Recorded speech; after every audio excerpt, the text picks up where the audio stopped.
Esperamos un momentito más.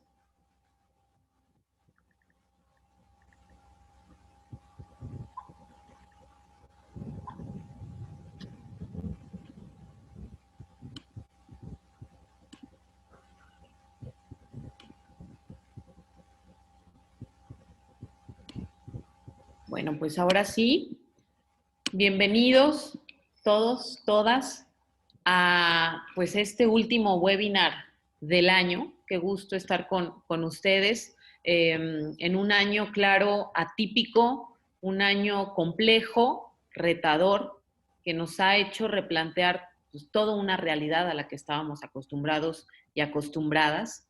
Agradecemos, claro, el tiempo que se toman al ingresar a cada uno de los webinars y de participar en estos. La última charla ya del año de turismo frente a una nueva era, ciclo de webinars organizados por la Secretaría de Turismo del Estado de Jalisco. Y mi nombre es Ecaterini Colorizos y el día de hoy les presentamos el tema turismo con igualdad y no discriminación. Un tema pues por demás relevante ante la situación que estamos viviendo. O sea, que me parece muy ad hoc porque desde el inicio de esta pandemia fuimos testigos de la paralización del turismo, claro, pero también de muchos casos de discriminación en el mundo por COVID-19, es decir, además de las categorías o las características que suelen ser objeto de discriminación, el haber tenido COVID-19, trabajar en el sector salud o venir de un país con un gran número de casos ha sido objeto de rechazo. Desde el inicio con las charlas de turismo accesible, la de atención al turista con discapacidad y el webinar que tuvimos sobre comunicación incluyente, lo hemos mencionado. El turismo es un derecho social fundamental y es una actividad que todas las personas, independientemente de su condición, de sus características identitarias y demás, deberían de poder disfrutar con igualdad de derechos y oportunidades. Para profundizar en este tema, me complace saludar y presentar a nuestra invitada experta del día de hoy, Juana Rodríguez Gutiérrez, quien es licenciada en Historia por la Universidad de Guadalajara, pero también es investigadora, capacitadora de la Comisión Estatal de Derechos Humanos en Jalisco, ha escrito diversos textos en relación al tema de niñez, derechos humanos. Y bueno, la dinámica será la usual. Podrán realizar sus preguntas a través del chat y yo al finalizar voy a dar lectura a estas para que la ponente pueda responderlas. Y bueno, sin más, bienvenidas, bienvenidos, Juana. Esta sesión de Zoom es toda tuya. Adelante. Muy amable, Ana, muchas gracias. Bien, entonces, sin mayor preámbulo, vamos a dar inicio a nuestra presentación o nuestro apoyo didáctico para que nos ayude a darle seguimiento a nuestra exposición del día de hoy, porque finalmente vemos muchas personas que nos gusta aprender de manera visual y finalmente es como esta herramienta que también nos ayuda como a contrastar la información que se está escuchando. ¿Alguien nada más me puede confirmar si se está observando el apoyo didáctico, por favor? Sí, se ve bien. Perfecto, muchas gracias. Bien, como hablábamos precisamente, el turismo que impacta o que viene a realizar la parte del ocio o la parte de la recreación, del descanso, de el renovar fuerzas, de volvernos a reencontrar, de encontrar hasta espacios o apropiarnos de estos espacios, porque muchas veces hasta se desconoce la ciudad en donde vivimos, el país al que pertenecemos, y el hecho también de encontrarnos, de enamorarnos de estos espacios, de redescubrir nuestra cultura, nuestra cocina, nuestras tradiciones, conocer a las personas que habitan en estos espacios, confirmar la forma en cómo piensan, poder contrastar o compartir estos ideales, obviamente ayuda a que el ser humano no solamente pueda fortalecer su identidad, dado que es la única herramienta que tenemos los seres humanos de autoconstruirnos, sino también de fortalecer este sentido de pertenencia. Por ejemplo, cuando asumimos nuestra mexicanidad, regularmente la relacionamos con algo tangible, nuestra familia, nuestro hogar, nuestros paisajes, etcétera, ¿no? Entonces el turismo en efecto es un derecho social porque viene a impactar en esta parte de la psique del ser humano que nos ayuda a ser comunidad, que nos ayuda a tener un sentido de pertenencia. Y ya no, sin ir más allá, o sea, la pertenencia también es una necesidad, ¿no? El hecho de sentirnos aceptadas, las personas, de sentir que pertenecemos a un lugar, que en este lugar hay personas que nos necesitan, que nos aman, que nos entienden, que compartimos experiencias, nos da este sentido también de que somos parte, ¿no? Entonces, obviamente el turismo, como comentábamos, surge o es componente también del ejercicio de otros derechos. ¿Por qué hablamos de turismo incluyente o por qué hablamos del turismo con un ejercicio que viene a dar un contexto a la universalidad de los derechos? Por ejemplo, el derecho a la igualdad y la no discriminación es esta base que nos viene a comprender o nos viene a responder el por qué los derechos son universales, el por qué le pertenecen a toda la humanidad. Porque precisamente radica en reafirmar que todos los seres humanos, y de hecho la propia Declaración Universal de los Derechos Humanos inicia así. Recordemos también que la Declaración Universal recién acaba de conmemorarse el pasado 10 de diciembre y es como que recordemos la humanidad en conjunto de la lucha que nos llevó a posicionarnos en este tema, a reconocernos como seres humanos, como seres pensantes y como seres iguales, pero como seres iguales en dignidad y en derechos, porque precisamente parte de las discusiones que radican en cuanto al concepto de igualdad y que muchas veces las personas hasta se resisten a que se reconozca la igualdad de derechos, es porque todavía hay este mal comprender que la igualdad radica en el cómo se reconoce la persona, o sea, que la persona es persona, indistintamente de las cualidades o características que pueda tener o de las situaciones que pueda enfrentar, por ejemplo, una situación migratoria, una situación económica, una situación de discapacidad, una situación de pena privativa de libertad, etcétera, ¿no? O sea, son situaciones que las personas pueden enfrentar, pero que no necesariamente son permanentes. Ahora bien, cuando entonces se habla de igualdad, durante mucho tiempo, y obviamente decíamos esto tiene como su explicación, ¿no? Durante mucho tiempo se reconocía que para tener derechos tenían que tener ciertas características específicas. Por ejemplo, los primeros tratados que aspiraban a ser internacionales, como por ejemplo la Declaración Francesa, ¿no? La Declaración de los Derechos del Hombre y del Ciudadano, partían, ¿no? Que solo ciertas personas tenían derechos. Regularmente estas personas eran hombres, ¿no? Porque en esta explicación biologista se asumía que las mujeres no teníamos el mismo intelecto ni las mismas capacidades que tienen los hombres y que por lo tanto siempre íbamos a necesitar que alguien fungiera como nuestro tutor o nuestro representante. De ahí entonces que las mujeres durante toda su vida en aquellas épocas eran como menores de edad ante el Estado, o sea, no podían ejercer por sí mismas sus derechos. Obviamente esto cambia a lo largo de la historia, pero finalmente había como este debate, ¿no? Que para hablar de derechos era como una especie de competencia. Si las personas podían hacer lo mismo que otras, se les reconocía como iguales, ¿no? Si tenían las mismas habilidades o podían hacer las mismas funciones, entonces se hablaba de que, entonces eres como de los nuestros, por decirlo así, ¿no? Y entonces, en efecto, te vamos a tratar como igual y por lo tanto tienes derechos, ¿no? De hecho, no sé si ustedes recuerdan, cuando aquí en México se empieza a promover la ley de igualdad entre mujeres y hombres, había mucho este posicionamiento, ¿no? Donde los hombres nos decían a las mujeres, ¿quieren nuestros derechos? Hagan lo mismo que nosotros, ¿no? Y pues esto no es, les digo, no es el competir qué tan, si unas personas somos más hábiles que otras o más inteligentes que otras, o si nuestro cerebro es más grande que otro, ¿no? Porque luego hay mucho este debate de que si las mujeres podemos hacer más de una cosa a la vez, que si las mujeres tenemos un sexto sentido, o que si los hombres tienen el cerebro mucho más desarrollado, o que son más aptos para lo abstracto, etcétera. Independientemente de las cualidades o destrezas que pueda tener la persona por sí misma, en cuanto a derechos, son los mismos. Entonces, no es el competir, finalmente cada quien es portador y titular de sus propios derechos.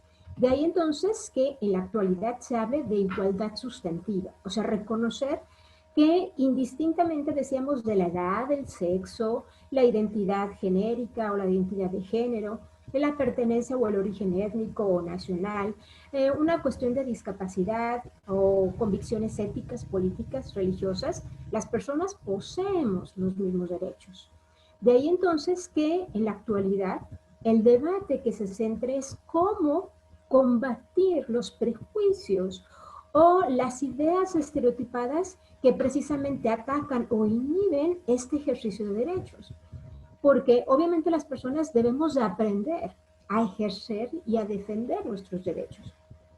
Pero de nada sirve que la persona pueda tener como este conocimiento respecto de su propia autodeterminación o su propia libertad si el resto de las personas con las que conviven no tienen este reconocimiento. Porque entonces sería imposible que la persona pueda desarrollarse o pueda ser escuchada. Por ejemplo, si vive algún acto de discriminación o de violencia, forzosamente va a requerir del apoyo de la comunidad y de las instituciones del Estado. De ahí que los derechos humanos partan precisamente de esta afirmación primigenia, ¿no? Porque los derechos finalmente es una construcción que hemos hecho a los seres humanos para que todos los seres humanos podamos gozar de las mismas oportunidades, tengamos la oportunidad de desarrollar todas nuestras capacidades.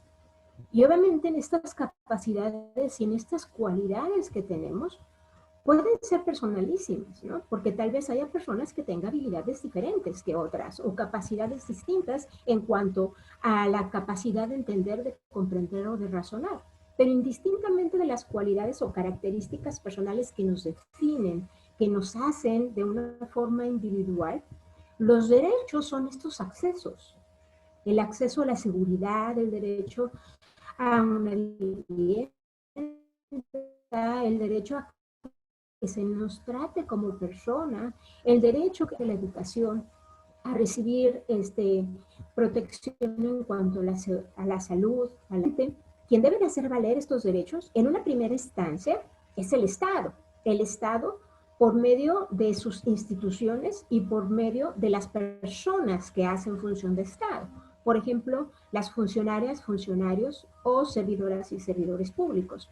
Pero finalmente esto tiene un impacto masivo, tiene un efecto erga omnes. ¿Esto qué significa? Que obviamente todas las personas tenemos que colaborar, porque de nada sirviera que solo el Estado estuviera preocupado de respetar o garantizar los derechos si el resto de la población estuviera ajena, o si el resto de la población no le importara respetar a la otra persona, o ayudar o auxiliar a la persona cuando está en un estado de necesidad. De ahí que los derechos humanos, pues obviamente también sean un patrimonio de la humanidad. O sea, no solo en la cuestión de reconocernos como seres autodeterminantes, como seres capaces de evolucionar, de transformarnos, como seres capaces de construir una sociedad, pero también como seres de defender estos logros que hemos conseguido, que precisamente se cristalizan los derechos. Cuando se habla de igualdad, de no discriminación, hay que recordar que la parte ontológica, la parte que precisamente se traduce en la cuestión práctica de la realización de esta igualdad es la dignidad. La forma en cómo se trata, o sea, el valorar, el reconocer a la persona, el llamarle como persona, el hacerle sentir persona, ¿sí? Es parte de la realización o de la expresión de esta dignidad. Si la dignidad es reconocer el valor que poseemos los seres humanos, que obviamente no se puede comparar con un objeto o con un animal, o sea, las cosas tienen una finalidad, que es para servirnos, ¿no? Tienen una utilidad. Me sirve un teléfono para comunicarme, me sirve una computadora para trabajar. Y su fin es es auxiliarnos a que podamos lograr un fin en nuestra vida, una meta. Las personas no. Las personas no son un medio. Las personas tienen un sentido respecto a lo que quieren ser o lo que desean ser de manera constructiva. Por ejemplo, un ser humano, la forma en cómo desea ser o construirse a futuro va cambiando conforme vamos creciendo, madurando, conforme vamos entendiendo las relaciones sociales y vamos autoconociéndonos, esto va transformándose. La materia, los objetos no se transforman así, ¿no? Asimismo, el ser humano es capaz de realizar cosas sin necesidad que tenga un fin material de forma específica, ¿no? Por ejemplo, podemos hacer cosas por amor, por solidaridad, por sororidad, por amistad, por fe, sin que haya finalmente la consecución de un beneficio material. Y los seres humanos, además, a partir de esto, somos capaces de transformar nuestro entorno.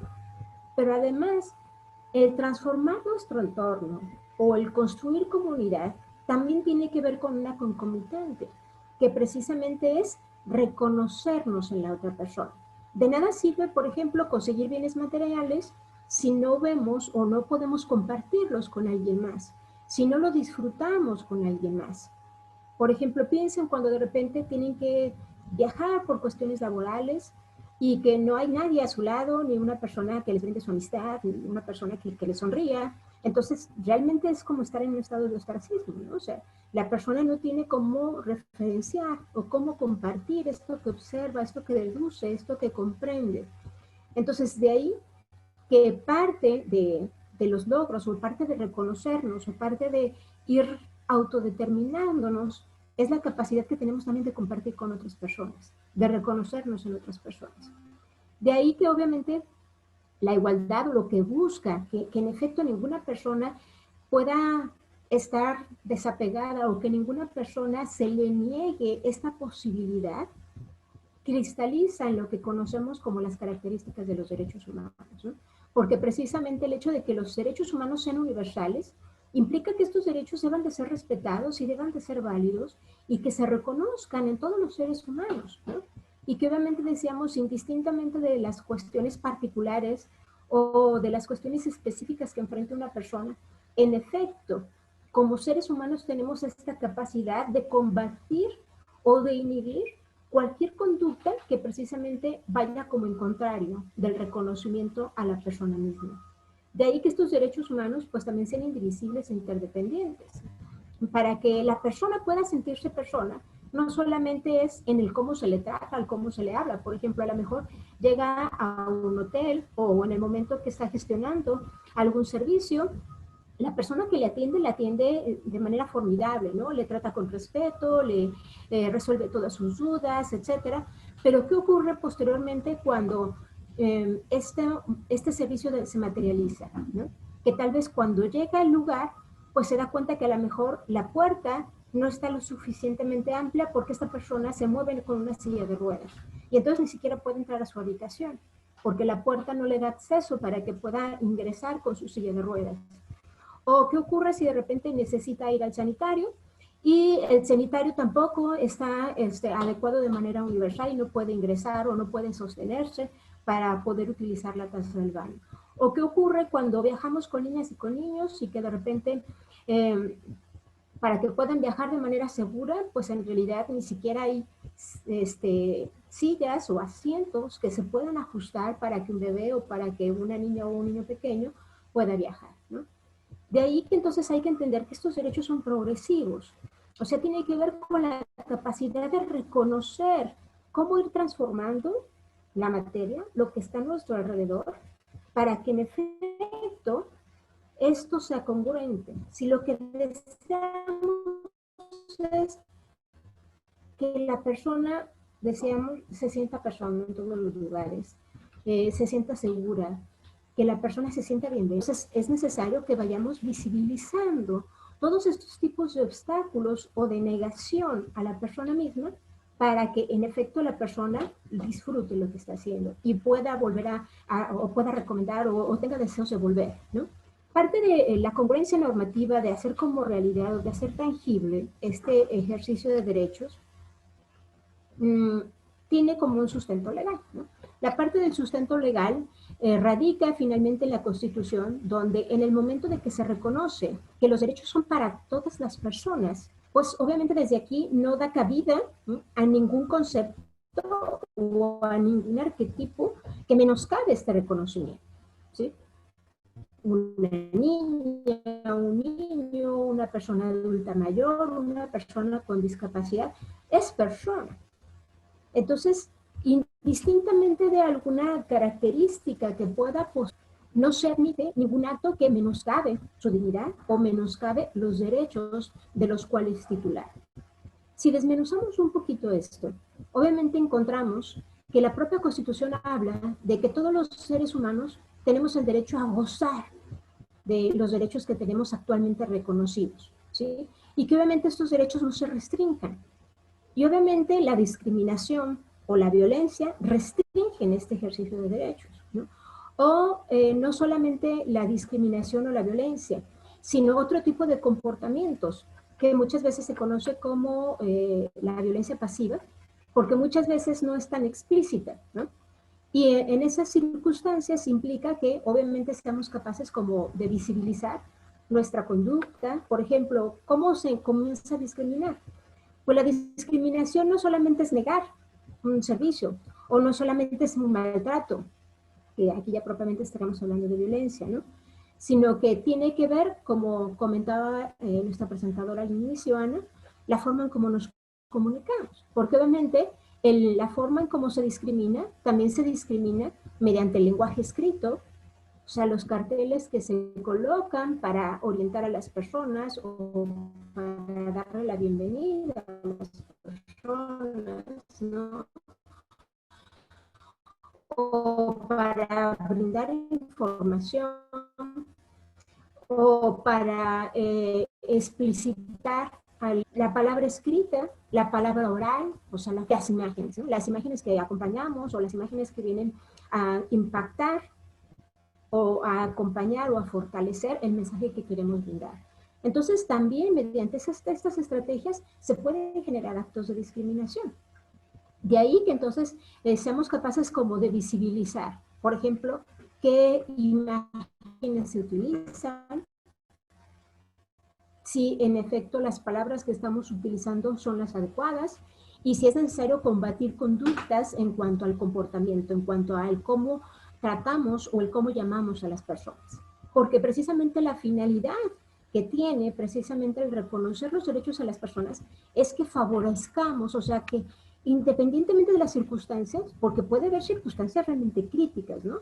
Regularmente pensamos en ambientes totalmente amigables, donde todo el mundo está dispuesto a sonreír y a colaborar, y donde todo el mundo está como, ¿qué ocurre cuando no es así? ¿Qué ocurre cuando estamos irritables, cuando estamos en un proceso de estrés, cuando la persona que está del otro lado es totalmente distinta a mí en cuanto a fenotipia, en cuanto al lenguaje, o que me considero yo que pueda resultarme amenazante, ¿no?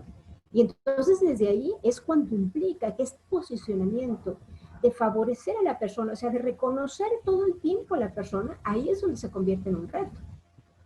Porque en estos conceptos idealistas, pues en realidad pareciera que todo es congruente, ¿no? Tratar a la persona como persona, hacerle sentir bienvenida, hacerle sentir segura, en efecto anticiparnos a circunstancias que pueden atentar contra estos hechos. Pero el reto es cuando esto es invisible, cuando en la costumbre o en la práctica hemos dejado de reconocer este tipo de circunstancias o cuando justificamos estas prácticas, ¿no?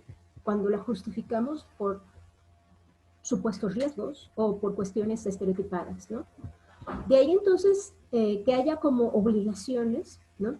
Que fiscaliza obviamente el Estado y que estas obligaciones se desprenden o se van alineando de manera directa hacia todas las autoridades, ¿no? Que tiene que ver con el promover, el respetar, el proteger y garantizar. Pero ahora bien, cuando el Estado delega sus funciones a servicio privado, este servicio privado tiene que cumplir las características de un servicio público, porque finalmente está haciendo una función de Estado. Entonces, si el Estado nos viene a delegar una función para albergar y recibir personas, para atender personas, y lo que estamos haciendo finalmente es participar en la garantía de un derecho, aun cuando surja desde una institución privada, Quien nos otorga este permiso, quien nos certifica para darlo es el Estado. De ahí entonces que aun cuando sean o la naturaleza parta de un servicio privado, tenemos las mismas obligaciones. Entonces estas mismas obligaciones parten de la propia Constitución, que enuncia que para participar en la satisfacción de los derechos implica el promoverlos, o sea, el que sepamos cuál es el contenido de nuestros derechos, porque muchas veces sucede que en la praxis en realidad no ejercemos derechos. En realidad la forma en cómo nos conducimos o nos comportamos es de manera abusiva o de manera impositiva respecto de otras personas. Entonces no estamos ejerciendo derechos, ¿no? Muchas veces ocurre, por ejemplo, el que más se mal utiliza es la libertad de expresión. La libertad de expresión que fue uno de los derechos primigenios de las grandes revoluciones, que es que podamos realmente compartir nuestros pensamientos, que podamos hacerlo de manera libre, sin que alguien ataque a nuestra persona o sin que el Estado nos criminalice, pero este derecho tiene límites, ¿no? O sea, yo puedo compartir mis pensamientos siempre y cuando este ejercicio de mi derecho no atente la honra o la reputación de las otras personas. Y muchas veces ocurre que en la práctica, la forma en cómo nos comunicamos siempre busca humillar o ridiculizar a las otras personas. Y entonces aquí ya no estamos ejerciendo derechos. Al contrario, estamos cometiendo actos de discriminación o de violencia, ¿no? De ahí entonces que la promoción, y decíamos, aquí le entramos todas las instituciones y todas las empresas que ofertan servicios a la comunidad. El promover derechos tiene que ver con esto, ¿no? Con que ejerzamos de manera adecuada también lo que nosotros hacemos como ofertadores del servicio, porque obviamente también somos personas y de ahí implica que la forma en cómo nos autorregulamos y la forma en cómo nos comportamos sea como el primer impacto. Asimismo, el respetar los derechos es otra obligación. El respetar implica que obviamente las decisiones que hemos elegido para nuestra vida, nuestras convicciones morales, éticas, obviamente fungen como una guía hacia dónde aspirar, lo que nos menciona en su propia construcción moral y ética. De ahí entonces implica que ningún ser humano está facultado para imponer su visión moral, religiosa, ética en otra persona. Y bajo ninguna circunstancia implica que bajo este supuesto denigre o humille a la otra persona por estas convicciones, ¿no? Entonces el respetar implica el que seamos capaces de respetar la autodeterminación, o sea, su identidad, la forma en cómo se expresa el ejercicio de sus libertades, ¿sí? Independientemente si estemos de acuerdo. Los seres humanos no estamos dotados para aprobar lo que hacen otras personas, sino precisamente para guiar el ejercicio correcto de nuestros derechos o para intervenir cuando haya un abuso o un menoscabo a estos propios derechos. De ahí entonces que la protección, o sea, la obligación de proteger los derechos humanos, ser actor, inhibe o restringe o atenta contra los derechos de otra persona. Porque muchas veces a esta persona que se le vulneran los derechos, pues muchas veces no puede solicitar ayuda, muchas veces no reacciona o no reconoce que lo que está viviendo es un acto de discriminación o de violencia, porque puede ser que de manera constante le ocurra y empiece a analizar estas cosas, ¿no? Y que por lo tanto la persona no reaccione en una primera instancia. De ahí que el turismo o las instituciones o las personas que constantemente trabajamos en sectores sociales, tenemos a personas contacto con la forma en cómo se en la obligación de proteger los derechos humanos. Y finalmente la garantía, que la garantía es ya propiamente la materialización, o sea, ya cuando los derechos ya se transforman en algo material, en algo tangible, en algo real. Y obviamente ahí participamos ya cuando se satisface este derecho, ¿no? O cuando se habla de cómo debemos intervenir o la forma en cómo colaboramos en la realización de estos derechos, interdependencia, indivisibilidad y progresividad. O sea, reconocer que entonces los derechos son hacia todo ser humano. Deseamos, cuando reafirmamos que la igualdad radica en esto, en que los derechos pertenecen a la humanidad, entonces que seamos capaces de reconocer que indistintamente de si es israelita, de si es árabe, de si es una persona afromexicana, si es una persona de una comunidad indígena, si es una persona que tiene una discapacidad, indistintamente de las cuestiones específicas que pueda poseer la persona, es persona. Y que por lo tanto, bajo esta naturaleza, es necesario que se le trate como persona y que precisamente de ahí entonces que la propia Constitución prohíbe de... ¿Por qué la discriminación es tan terrible? ¿O por qué la discriminación inhibe de manera directa este derecho primigenio a la igualdad? Porque la discriminación es un acto de desprecio. La discriminación es este momento donde un ser humano, desde un punto de vista imaginario, se considera superior a otro ser humano y entonces le impide el reconocerle como igual, le impide tratarle como igual y por lo tanto lo que busca es humillarle, utilizarle o sobajar, ¿no? La discriminación finalmente tiene este impacto donde pareciera que en este ejercicio de poder de manera constante hay alguien que se considera superior y alguien a quien se le trata como subalterno. Y en esta relación o en esta dicotomía o la dialéctica, como propiamente se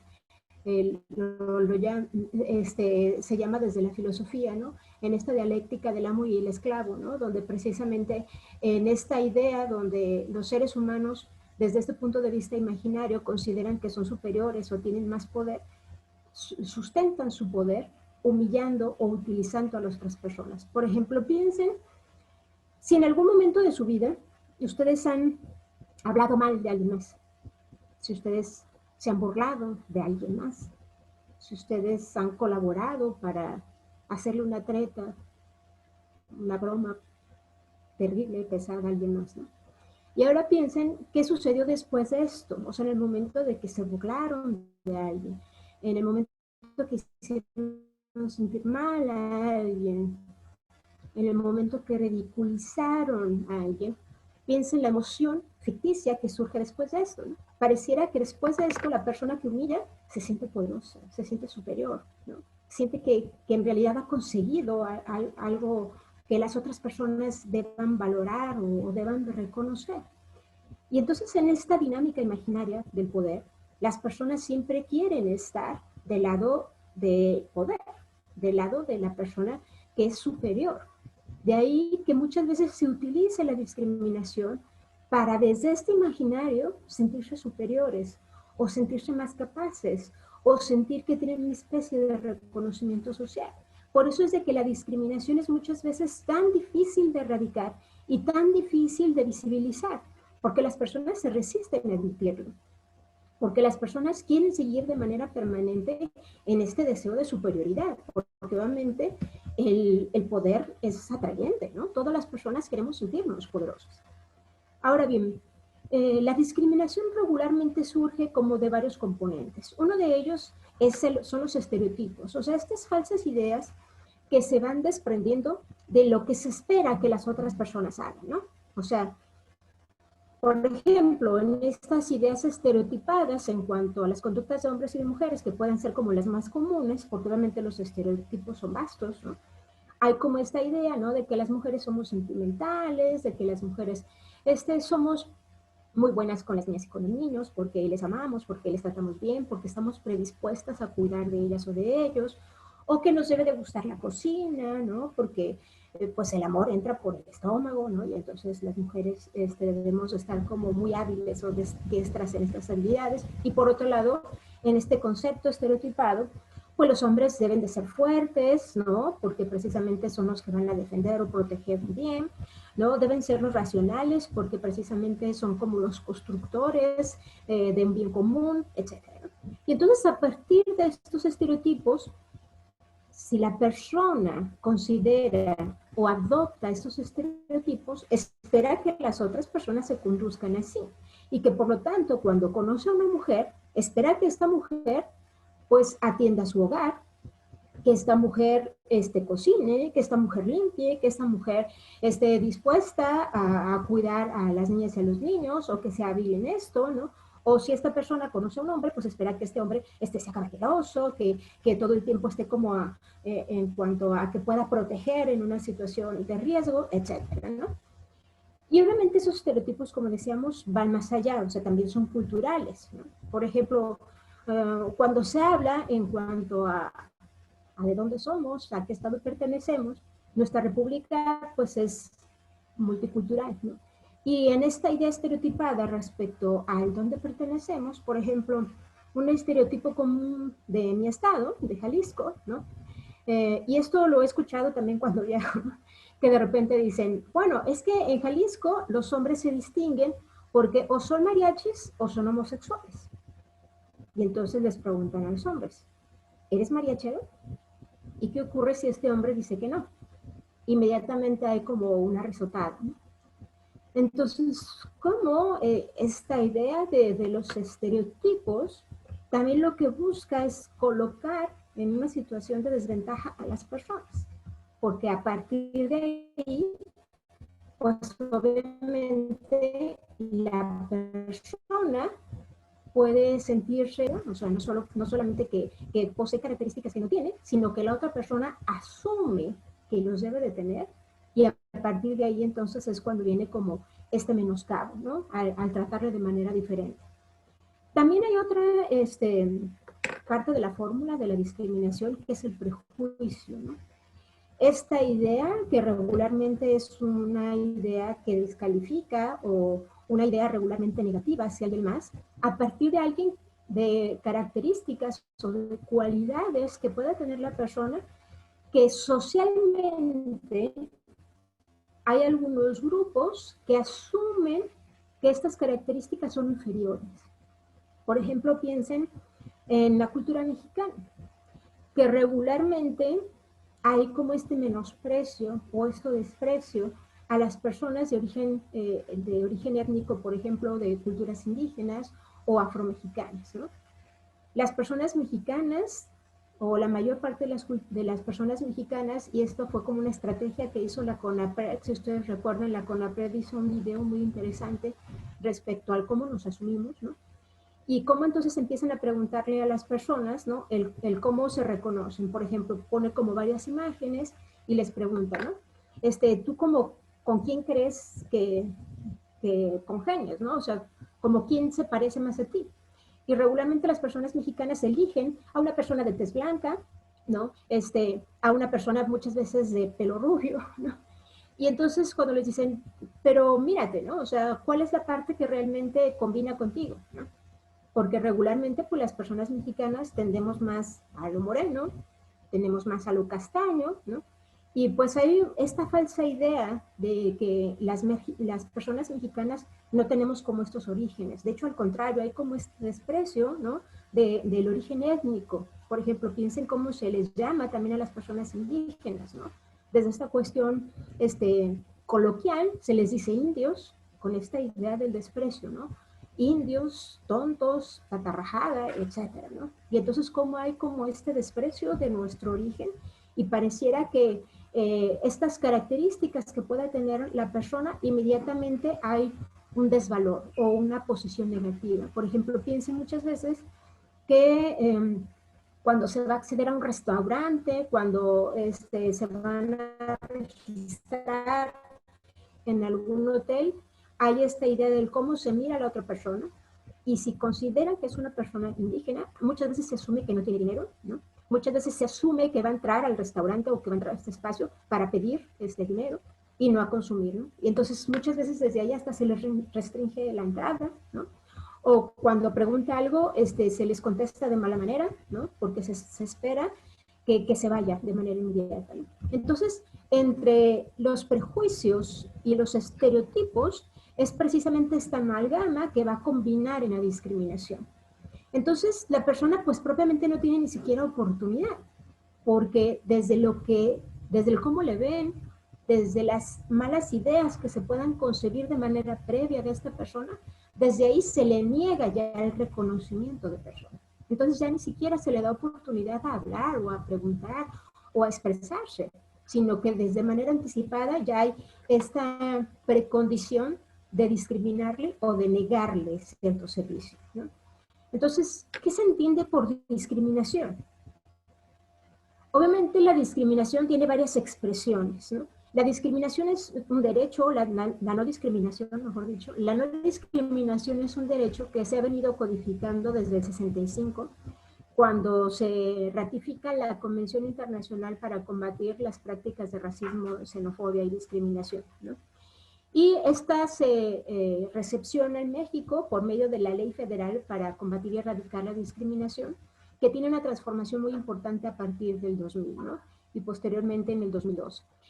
Aquí encontramos entonces que la discriminación puede tener tres variables, ¿no? Una de ellas son las distinciones, la exclusión o la restricción. Siempre y cuando obviamente estas conductas obstaculicen, restrinjan, imposcaben o anulen el reconocimiento, goce o ejercicio de derechos. Porque obviamente en nuestras prácticas cotidianas podemos distinguir, ¿no? ¿Qué nos gusta, qué alimento nos gusta o qué alimento no nos gusta? Pero esto no impacta en discriminación porque propiamente no es un sujeto, no es una persona, ¿sí? Entonces, estos actos, cuando se trata de una persona, ¿sí? Y cuando estamos obstaculizando, restringiendo, impidiendo o menoscabando sus derechos. ¿Qué son las distinciones? Bueno, las distinciones las poseemos todas las personas, ¿no? Estas distinciones nos permiten tener una fenotipia, una propia característica, construir una identidad, construir una forma de pensar, un patrón de vida o una aspiración o un proyecto de vida. Y como muchas veces estas distinciones, pues precisamente se utilizan con esta intención de discriminar, ¿no? Por ejemplo, piensen cómo desde el lenguaje se van visibilizando estas distinciones. Piensen, por ejemplo, a las personas adultas mayores, cómo de manera recurrente se les dice, ¿no? Viejitos, ancianitos, arrugados, abuelitos, etc. Entonces, cómo desde ahí ya les estamos tratando de manera diferente y asumimos cosas que propiamente no tiene la persona. O por ejemplo, piensen cómo desde estas ideas de la distinción se habla de las personas con discapacidad, ¿no? Se les dice discapacitados, inválidos, incapaces, enfermitos, ¿no? Ahora bien, ¿cómo se habla de las niñas y de los niños, ¿no? Se les dice escuincles, mocosos, enanos, chaparros, etc. O a las mujeres, ¿no? Que muchas veces se nos dice viejas, doñas, etc., ¿no? Entonces ahora piensen, estas distinciones son una expresión de aprecio o de menosprecio. Por ejemplo, piensen en las mujeres. Si a ustedes les dicen viejas, o si a ustedes les llaman por su nombre, ¿cuál sería la expresión de aprecio o cuál sería la expresión de menosprecio, ¿no? Ahora piensen en las niñas y en los niños. Cuando les dicen chaparros, ¿es una expresión de aprecio? O cuando realmente se les trata o se les llama como niñas y niños, ¿es de aprecio? O a las personas con discapacidad, ¿no? Que les digan enfermitos, ¿sería una expresión de aprecio o de menosprecio? Piensen cómo entonces estas primeras distinciones empiezan a colocar, o el objetivo que tienen estas distinciones es disminuir el valor de la persona. Entonces ya no es ver que con quien estamos tratando o de quien estamos hablando o a quien le estamos llamando es merecedora de respeto y que por lo tanto hay que tratarle conforme a su dignidad, sino que al contrario, con estas distinciones se disminuye este reconocimiento y desde ahí se empieza a cosificar a la persona. Por ejemplo, ¿no? Si en una conversación coloquial se empieza a hablar de que, no, pues es que mira, mi gordo le gusta ver tal o cual serie, y mi gordo le gusta comer tal. Y entonces cuando se empieza a hablar de una persona con una distinción, ¿cómo imaginan ustedes a esta persona de quien se habla? Obviamente ustedes se imaginan a una persona que pueda tener como estas características. pero ya ni siquiera le dan corporeidad de persona, sino que ya le piensan como cosa, ya no le piensan como persona. Por ejemplo, cuando desde estas distinciones se dice el negro, el cuatro ojos, la güerita, la chaparra, el prieto, el drogadicto, desde estas distinciones entonces se está menoscabando no solamente el derecho al nombre y el derecho a nuestra dignidad, sino también desde la forma en cómo se nos piensa o la forma en cómo se trata ya a la persona. Ahora bien, ¿qué son los procesos de exclusión? Los procesos de exclusión es obviamente cuando no se permite el acceso a ciertos lugares, ¿no? O a ciertos servicios, ¿no? Cuando ya hay esta idea, ¿no? Y que muchas veces de manera explícita se ve, ¿no? O sea, por ejemplo, no se permiten el acceso a animales a ciertos lugares, ¿no? Por ejemplo, piensen en restaurantes, en hoteles, etcétera, y que obviamente eso tiene su explicación, ¿no? Pero ¿qué ocurre cuando se trata de personas con discapacidad visual y que pues su modo de vida es viajar o moverse con su perro guía? Y que obviamente aquí estamos hablando de ajustes razonables, ¿no? O sea, puede haber una norma que tenga como una razón de ser, pero también es necesario reconocer u observar estas normas a partir de un ajuste razonable. O sea, de darnos cuenta que la persona necesita de este animal para poder trasladarse y para poder viajar igual que otra persona. Entonces, es para la realización de sus propios derechos, ¿no? De ahí entonces que también los procesos de exclusión se traduzcan en otras cuestiones, como decíamos hace un momento, ¿no? El diseño universal, o sea, el hecho de que pensemos en cómo van a ingresar o cómo van a gozar las personas de los objetos o de las cosas, tienen que partir de aquí, ¿no? De que todas las personas, por ejemplo, hay personas diestras y personas zurdas o siniestras, hay personas con discapacidad que se van a mover con una silla de ruedas o con un aparato mecánico, hay personas que se van a comunicar con tabletas o con equipos electrónicos, hay personas que muchas veces van a viajar con otras personas, por ejemplo, regularmente o estadísticamente una persona con discapacidad va a viajar con 3 personas, ¿no? O las personas que viajan con bebés o con niñas o con niños pequeños, ¿no? Que van a requerir otro tipo de servicios, por ejemplo, cuando van a comer, cuando van al sanitario, para lavarse las manos, y cómo entonces se han estado visibilizando ciertas cuestiones, ¿no? Como por ejemplo el baño familiar, que anteriormente pues esto no existía, ¿no? O por ejemplo, cómo ya en algunos lugares de trayecto terrestre se está pensando en poner carritos para bebés, ¿no? O sea, poner sillitas para que los bebés puedan viajar, ¿no? Porque muchas veces, pues, estos trayectos terrestres son largos. Y hay que pensar también en que las niñas y los niños también necesitan viajar cómodos y seguros, igual que las otras personas.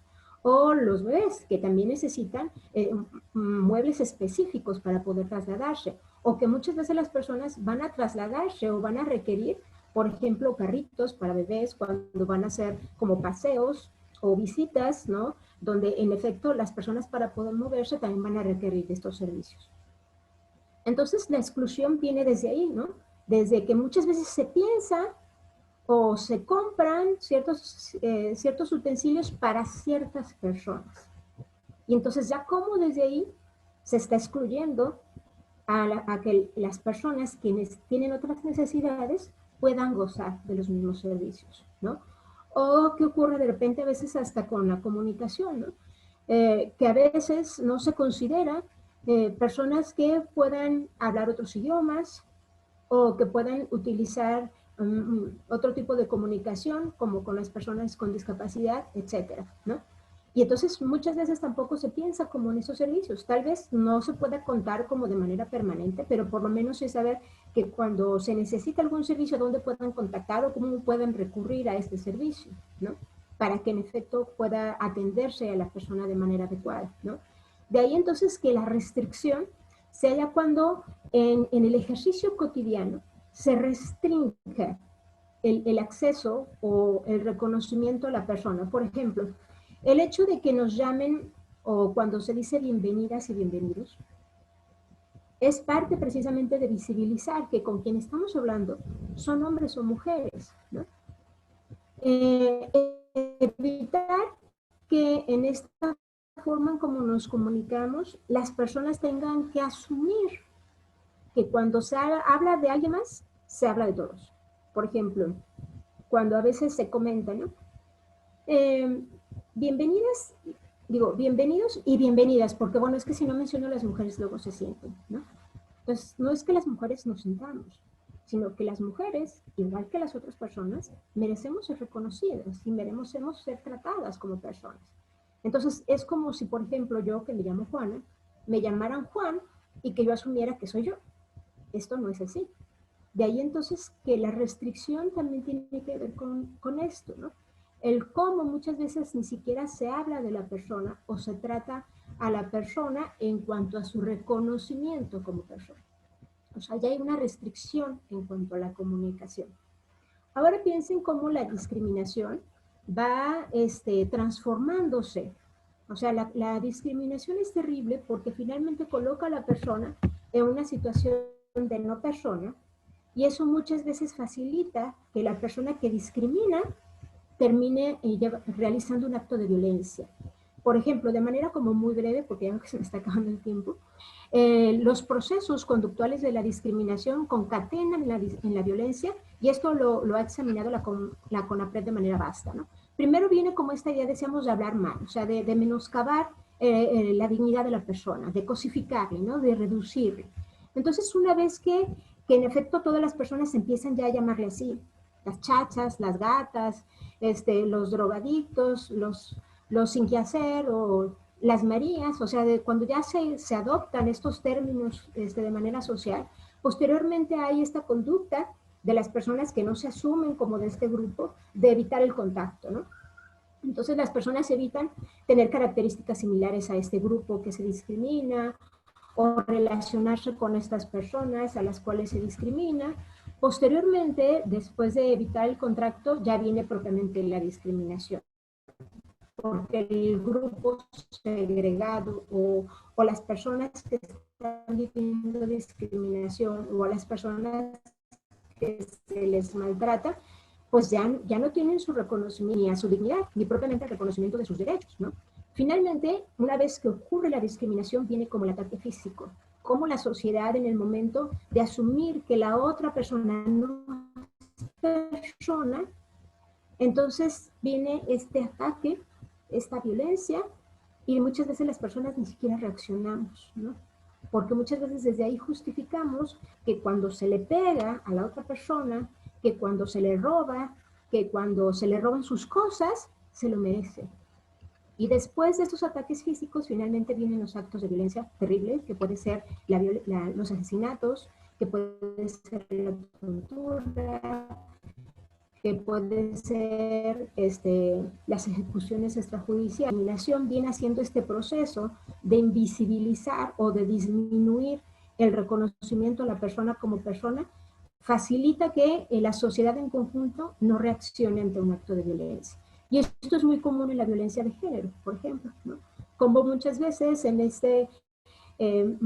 prejuicio sobre las mujeres, hay esta idea de que las mujeres somos cosas, o sea, que las mujeres siempre están ahí como para ser bonitas o para sonreír y nada más, ¿no? Y que por lo tanto, cuando no sonrío o cuando no son bonitas, ¿no? Entonces hay que maltratarles, ¿no? Por ejemplo, muchas veces en los servicios se dice, bueno, aquí solo las bonitas no pagan, ¿no? O bueno, en la forma en cómo se está dando el servicio, si me sonríe le voy a dar un descuento, ¿no? Entonces, ¿cómo hay como esta condicionante o hay este ejercicio de violencia? Que les digo, puede ser violencia tan sutil como esto y ya puede ser violencia tan terrible como cuando, por ejemplo, hay chicas que hacen trabajos de decanía, ¿no? Y que muchas veces cuando están haciendo su trabajo se les manosea o les hacen comentarios sobre esos vulgares, ¿no? Y entonces, obviamente, ¿no? La discriminación siempre viene o es una concomitante de un ejercicio de violencia. De ahí que es tan terrible y de ahí que sea un compromiso o un deber de todas las personas para precisamente combatir los actos de discriminación. Por eso es de que el turismo es una gran oportunidad para combatir los actos de discriminación, porque el turismo es como la parte amigable, es como la parte donde todos los seres humanos quieren convivir y quieren conocer a las otras personas. Y entonces desde ahí implica que asumamos este compromiso, que la forma en cómo nos comportamos, la forma en cómo nos relacionamos, cómo nos llamamos, o el cómo contratamos a las personas que van a dar este servicio, entonces que desde ahí el reconocer, el cómo se trata, el cómo se llama, el cómo se habla hacia las personas, siempre sea reconociendo a la persona misma y siempre sea tratándole en razón de la dignidad que posee esta persona. Bien, Ana, pues yo te devuelvo el micrófono para que me puedas guiar en el proceso de preguntas y respuestas. Muchas gracias, Juana. Y pues bien lo decías ya ahorita justo al final. A ver, el turismo es una actividad que radica en la movilidad de personas. Y entonces desde nuestro sector, desde el campo o trinchera en el que estemos, debemos siempre de tratar a las personas como personas, independientemente de su condición o características identitarias, lo vuelvo a repetir, ya sea la nacionalidad que tenga, las características físicas que tenga, la religión que practique o tenga. Es decir, imaginen ustedes, los que nos están escuchando, promover un destino o atender a una persona o un grupo partiendo de prejuicios y de la discriminación. No tendría caso estar prestando un servicio o dar atención a alguien. No sería válido.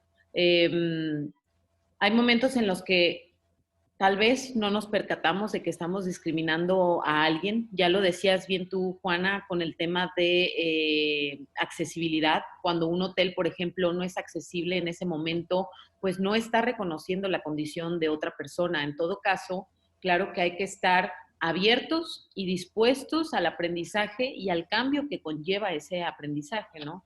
Bueno, tenemos algunas preguntas, Juana.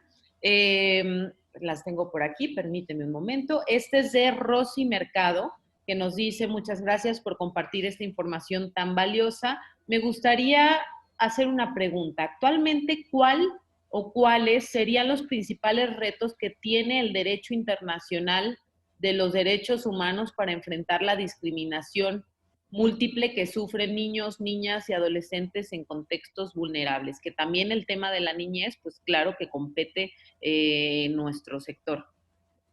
Sí, la pregunta es muy interesante porque aparte estamos enfrentando eventos que vienen a transformar cosas que ya habíamos como avanzado. Por ejemplo, en materia específica de niñez, ya había avanzado el reconocimiento de la ley y ya por fin se habían estado combatiendo estas prácticas donde por mucho tiempo las personas adultas asumían que sus hijas o sus hijos les pertenecían, que eran como sus cosas, ¿no? Por ejemplo, era muy común que tal vez desde lo coloquial se dijera, es mi hijo y yo sabré lo que hago con él, ¿no? Como si fuera un objeto o una cosa. Entonces ya habíamos avanzado un poquito en combatir como estas prácticas y también ya habíamos avanzado un poquito en cuanto a que obviamente las niñas y los niños requieren de las personas adultas, o sea, forzosamente para acceder a sus derechos. Las niñas y los niños forzosamente no solo en la cuestión de la supervivencia, o sea, no solamente en que las personas adultas les acerquemos el alimento, les demos cobijo, les demos vivienda, sino también para que les guiemos en el ejercicio de sus derechos. Pero viene todo este ejercicio de la pandemia donde nos vuelve a reducir a un espacio y muchas veces en este reducto de espacio pues no está adecuado para la convivencia constante o permanente de muchas personas. Y obviamente cuando las personas empiezan a sentirse como atacadas en cuanto a su desarrollo humano, por ejemplo, piensa que ya no tienes empleo, que ya no puedes convivir con otras personas, que ya no puedes recrearte, que te sientes amenazado en cuestión de seguridad, en cuestión de proyectos a futuro, y las personas empiezan a generar violencia. Y regularmente las personas adultas a quienes empezamos a atacar de manera inmediata, regularmente a las niñas y a los niños, ¿no? Porque decíamos hace un momento que la discriminación o la violencia regularmente es un ejercicio de poder. Entonces piensa en la relación entre adultos y niñas y niños, regularmente las personas adultas somos las que tenemos el poder, ¿no? O que nos sentimos que tenemos el poder. Y entonces, pues vuelve a subir los indicadores sobre violencia hacia las niñas y a los niños o violencia de género, ¿no? Que es lo que nosotros también hemos estado viendo en los diarios. Pero también en cuanto a la satisfacción de los derechos, ¿no? Cómo las políticas públicas para acceder a derechos sociales como la educación y la social y la salud lo ha venido delegando a las familias. O sea, si la familia puede pagar internet, puede tener equipos electrónicos para comunicarse, las niñas y los niños pueden continuar su proceso educativo. Pero ¿qué ocurre en las familias donde no tienen electricidad, donde no tienen acceso a internet, donde no tienen equipos inteligentes? Pues que entonces estas niñas y estos niños están delegados y abandonados por el Estado. Entonces, pues digamos que volvimos a tener esta pericia de cómo satisfacer estos derechos y cómo nuevamente nos ha llevado a este reducto de que pareciera que cada persona debe de satisfacerse a sí mismo sus propios derechos, ¿no? Y que al parecer el Estado todavía no encuentra como la fórmula de cómo subsanar estos servicios para que realmente sean universales, para que realmente sean hacia todas las personas. Y este es un reto que no hemos logrado solventar, o sea, que no hemos logrado dar una respuesta acertada. Y pues digamos que esto es internacional, ¿no? O sea, no solo lo vivimos en México, en realidad otras naciones se enfrentan situaciones similares y otras peores, ¿no? Entonces, a nivel internacional sigue siendo un reto. Si de por sí era un reto reducir el estereotipo de cosificar a los niños, ahora mucho más donde en la actualidad el Estado ha delegado muchas de sus funciones a la propia familia, ¿no? Entonces ha aumentado, entonces propiamente la respuesta a la pregunta es que han aumentado los retos porque nos han llevado a posiciones donde la sociedad muchas veces admite o justifica que por las condiciones de salud el Estado no puede. Y sí puede. La cuestión es que no hemos encontrado la fórmula adecuada, ¿no? Oye, Juana, y en el tema, adentrándonos un poco más al sector, nos pregunta Mónica Venegas, desde donde estamos, el sector turístico, veo que atendemos mejor a los extranjeros que a los nacionales. ¿Qué sugieres tú para no hacer esta diferencia? Sí, volvemos otra vez a esta cuestión estereotipada. De hecho, se ha denunciado como de manera constante, ¿no? Y de hecho, tal vez ustedes hasta lo pueden vivir como personas que también viajan, ¿no? Cuando van a espacios donde prepondera el turismo europeo o el turismo de Estados Unidos, regularmente cuando nos ven que somos nacionales, hay como ya desde esta negación, ¿no? De no darnos el mismo servicio o de no negarnos el servicio, ¿no? O muchas veces las personas que nos atienden como inmediato, así como ya coma y váyase.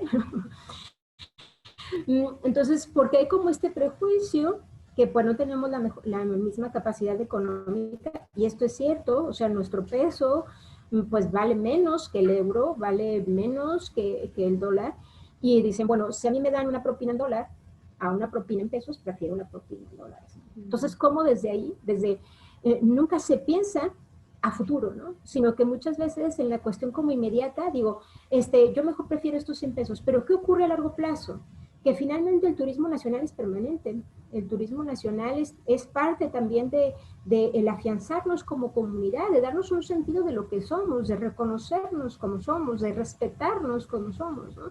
Y entonces, ¿cómo desde ahí, desde este desprecio de nuestro origen, desde este desprecio de dónde pertenecemos y de lo que nos reconoce, pues obviamente cuando competimos con otras naciones, desde ahí hay esta reflexión internacional de cómo las mismas personas mexicanas nos autodespreciamos, ¿no? Porque no nos reconocemos, no nos valoramos, ¿no? Y entonces a largo plazo, estos dólares que se ganaron, a largo plazo en realidad es una desventaja, porque no nos da un sentido de identidad en contraste con las otras personas y no nos da un sentido de pertenencia ni de autorrespeto. Entonces, pensémoslo en una inversión a nosotros mismos. O sea, pensemos que muchas veces el hecho de despreciar el turismo nacional es despreciarnos a nosotros mismos en este sentido. Entonces, claro, hay que hacer un trabajo de reflexión con las personas que están dando el servicio. De ahí que esto sea constante. Por ejemplo, si ustedes están detectando esto con las propias personas que ustedes contratan o con las propias personas con las que ustedes trabajan, hay que hacer trabajos. De hecho, la capacitación constante nos viene como ayudando a dar como este referéndum, porque muchas veces desde el aislamiento, desde una reflexión individualizada, pareciera que es imposible que visualicemos o proyectemos esta problemática. Entonces, de ahí que los talleres, que las capacitaciones sean como esta oportunidad como para poder lograr pequeñas reflexiones que nos ayuden a transformar la forma en cómo nos comportamos.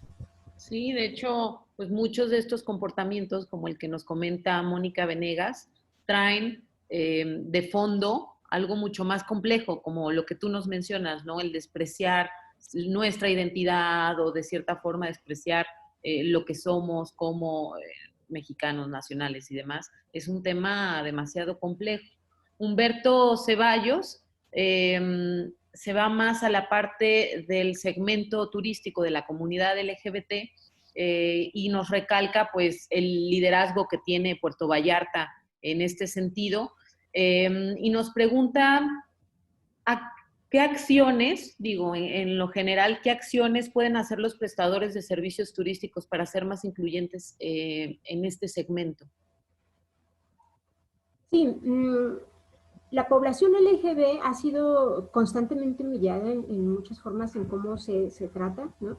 Precisamente porque la mayoría o muchas veces las personas que tratan a otras personas se asumen que cuando dan servicio a una persona homosexual, a una persona gay, a una persona trans, pareciera que es contagiosa, ¿no?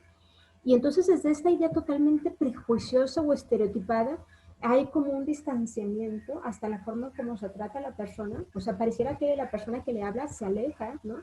Y la forma o las preguntas que muchas veces se necesitan hacer son así como las mínimas para que inmediatamente la persona se vaya, o al contrario, hay como esta intención de humillar a la otra persona, y más cuando es una persona trans, ¿no?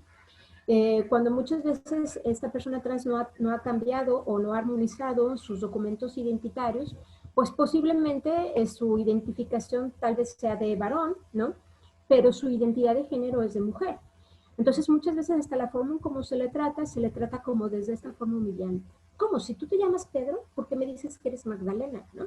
Entonces pareciera como que se le cuestiona la capacidad que tiene de autodefinirse o autoconstruirse, ¿no? O como en esta idea de castigar a la persona que porque fue hombre, ¿por qué elige ser mujer? Como si ser mujer fuera algo inferior o algo terrible, ¿no? Entonces, en efecto, hay que combatir estas prácticas, hay que inhibirlas totalmente, porque bajo ninguna circunstancia, decíamos, nos valida a alguien el poder valorar lo que hace la otra persona, o sea, el calificarle, o al parecer como si la forma en cómo se comporta debería de cumplir de manera caprichosa nuestros deseos, ¿no? O sea, yo deseo que la otra persona sea así y debería de comportarse así. Entonces, hay que combatir estos estereotipos y estos prejuicios. Recordemos también que la discriminación se convierte en delito en 2012. Entonces, esto es parte del Código Penal y es un delito que atenta contra nuestra dignidad. Entonces, también hay que ir como por esa parte, porque es justiciable. Las personas pueden quejarse, pueden denunciarlo, ¿sí? Y lo pueden denunciar ante la CONAPRED, el Consejo Nacional para Prevenir y Erradicar la Discriminación, o pueden hacerlo en la Comisión Nacional de Derechos Humanos o en nuestro caso, en nuestro estado, con nosotros, con la Comisión Estatal de Derechos Humanos. Entonces, cuando identifiquemos este tipo de circunstancias, primero, hay que inhibir este tipo de conductas y también auxiliar a la persona de que puede quejarse, puede presentar una queja o puede denunciarlo y cómo puede hacerlo. También es necesario, en la medida de lo posible, generar un protocolo, ¿no? Para combatir este tipo de conductas. Entonces se puede iniciar como de manera breve. De hecho, UNICEF y CONAPRED tiene algunos protocolos modelo que nos pueden ayudar para que esto pueda socializarse con el resto del personal que pueda estar trabajando con nosotros o con las personas que estemos colaborando para evitar este tipo de conductas. Entonces, ¿qué hacer? O una vez que ocurre, ¿qué paso seguir, no? Porque obviamente de manera inmediata también es necesario darle una respuesta a la persona. Y también es necesario disculparse con las personas. Eso también es importante, ¿no? Porque muchas veces de manera inmediata es también lo que se necesita. En seguimiento con lo que mencionas, Juana, creo que para mí ahí radica esa importancia de que los prestadores de servicios turísticos y en este caso específico de los involucrados en el sector turístico se estén profesionalizando y capacitando constantemente. ¿Por qué? Porque las realidades van cambiando y porque la diversidad de personas hay que tratar a cada una con las identidades que tienen, con las características que tienen, tratarlas como ellas se presentan ante otros. Es decir, hay que estar atentos a todos estos temas. José Antonio Lepe dice, felicidades por estas oportunidades de comprender el turismo, entenderlo. María Angélica Montes retoma lo de la parte de la niñez, es importante y pues tampoco visible que algunos hoteles no atienden bien o atienden menos a los niños y a las niñas, se les ignora en cuanto a servicios. Susana Espinosa nos dice, ¿podremos ver la repetición para compartirla? Claro que sí, todos estos webinars que hemos llevado a cabo desde el inicio de esta situación global, los pueden ver en YouTube. Ahí están todos los temas, incluidos este. Bueno, Humberto Ceballos menciona, queremos trabajar con el gobierno del estado de Jalisco en estos temas, nos deja sus contactos, excelente. Y bueno, pues no hay más preguntas. Juana, ¿algo con lo que quieras concluir?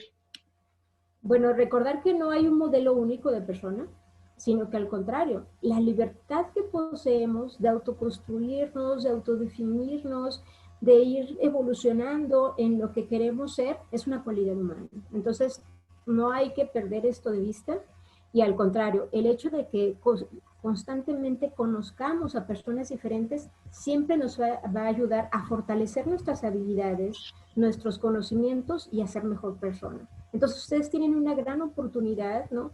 Y creo que estas oportunidades deben de traducirse en actos reales.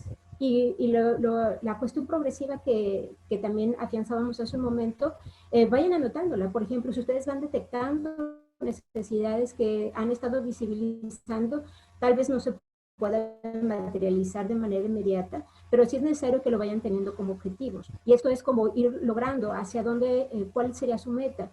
Y obviamente parte de ir como buscando cómo mejorar es precisamente esto, ¿no? Ir identificando estas necesidades que tal vez en algún momento no se habían visibilizado y que entonces en su medida poderlas materializar. Claro. ¿Sí? Pues muchas gracias a todas y a todos. Nosotros estamos a su servicio. Nuestro contacto institucional es Alicia Estrada y nuestros teléfonos por parte del Instituto Francisco Tenamastri es el 3615-3892 y 93. Muchas gracias, Ana. Gracias, Juana. Y bueno, gracias a todas y a todos por su tiempo, por los conocimientos, Juana, que nos estás compartiendo. Gracias a todas y a todos ustedes por participar en estas charlas del ciclo de conferencias Turismo frente a una nueva era. Dentro de todos los retos que ha traído esta pandemia, pues también se nos han presentado oportunidades. Lo comentábamos, Juana, tú y yo, antes de ingresar al webinar, oportunidades para innovar, para hacer uso de la tecnología en nuestras dinámicas diarias. Y en nuestro caso nos dio la oportunidad de tener a grandes ponentes e invitados con un sinfín de temas que permean en un sector tan transversal como el turístico. Y bueno, pues nos vemos el próximo año con nuevos temas, con nuevos invitados, con nuevas invitadas, pues que tengan felices fiestas. Gracias, Juana, gracias. Gracias, hasta luego.